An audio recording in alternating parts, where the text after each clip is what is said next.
இயேசுவுக்கே புகழ். நீதிமொழிகள் அதிகாரம் 26. வேனிற் காலத்தில் பனி இருக்குமா? அறுவடை காலத்திற்கு மழை பொருந்துமா? அவ்வாறே மதிகேடருக்கு புகழ் ஒவ்வாது. சிட்டுக்குருவியும் அடைக்கலான் குருவியும் பறந்து திரிவது போல காரணமின்றி இட்ட சாபமும் காற்றாய் பறந்து போகும். குதிரைக்கு சவுக்கடி, கழுதைக்கு கடிவாளம், முட்டாளின் முதுகுக்கு பிரம்பு. மடையரின் கேள்விக்கு முட்டாள்தனமாக பதிலுரைக்காதே. உரைத்தால் நீயும் அவரை போல ஒரு மடையனே. மடையரின் கேள்விக்கு அவரது மடமையை உணர்த்தும் வகையில் பதிலுரை. இல்லாவிடில் அவர் தம்மை ஞானி என்று எண்ணிக்கொள்வார். மூடரை தூதாக அனுப்புதல் தன் காலையே வெட்டி கேடு உண்டாக்கிக் கொள்வதற்கு சமம். ஊனக்கால்கள் தடுமாறி நடக்கும், அவ்வாறே மூடர் வாயில் முதுமொழியும் வரும். மூடருக்கு உயர் மதிப்பு கொடுப்பவர் கவனில் கல்லை இறுக கட்டி வைத்தவருக்கு சமம். மூடன் வாயில் முதுமொழி குடிகாரன் கையில் உள்ள முட்செடிக்கு சமம்.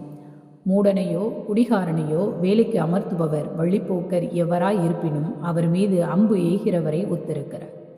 நாய் தான் கக்கினதை தின்ன திரும்பி வரும், அதுபோல மூடர் தாம் செய்த மடச்செயலையே மீண்டும் செய்வார். தம்மை ஞானமுள்ளவர் என்று சொல்லிக்கொள்ளும் யாரையாவது நீ பார்த்திருக்கிறாயா? மூடராவது ஒருவேளை திருந்துவார், ஆனால் இவர் திருந்தவே மாட்டார். வீதியில் சிங்கம் இருக்கிறது, வெளியே சிங்கம் அலைகிறது என்று சொல்லிக் கொண்டிருப்பவர் சோம்பேறி. கீழ்ப்பட்டையில் கதவு ஆடிக்கொண்டிருப்பது போல சோம்பேறி தம் படுக்கையில் புரண்டு கொண்டிருப்பார். சோம்பேறி உன் களத்தில் கையை இடுவார், ஆனால் அதை வாய்க்கு கொண்டு போக சோம்பலடைவார். விவேகமாக விடையளிக்கும் 7 அறிவாளிகளை விட தாம் மிகுந்த ஞானமுள்ளவர் என்று நினைக்கிறார் சோம்பேறி. பிறருடைய சச்சரவுகளில் தலையிடுகிறவர் தெருவில் செல்லும் வெறுநாயின் வாளை பிடித்து இழுப்பவருக்கு ஒப்பாவார். கொள்ளும் தீக்கொல்லியையும் அம்பையும் எரியும் பைத்தியக்காரனுக்கு ஒப்பானவர் யாரெனில் பிறனை வஞ்சித்துவிட்டு நான் விளையாட்டுக்கு செய்தேன் என்று சொல்பவரே. விறகு இல்லாவிடில் நெருப்பு அணையும், புறங்கூறுபவர் இல்லாவிடில் சண்டை அடங்கும். கரியால் தழல் உண்டாகும், விறகால் நெருப்பு எரியும், சண்டை பிடிக்கிறவரால் கலகம் மூளும்.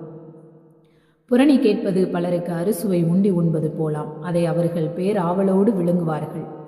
தீய நெஞ்சத்தை மறைக்க நயமாக பேசுவது மட்பாண்டத்திற்கு மெருகூட்டி பளபளக்க செய்வது போலாம். பகை உணர்ச்சி உள்ளவர் நாவினால் கபடத்தை நயம்பட பேசுவார், உள்ளத்திலோ கபடம் மறைந்திருக்கும்.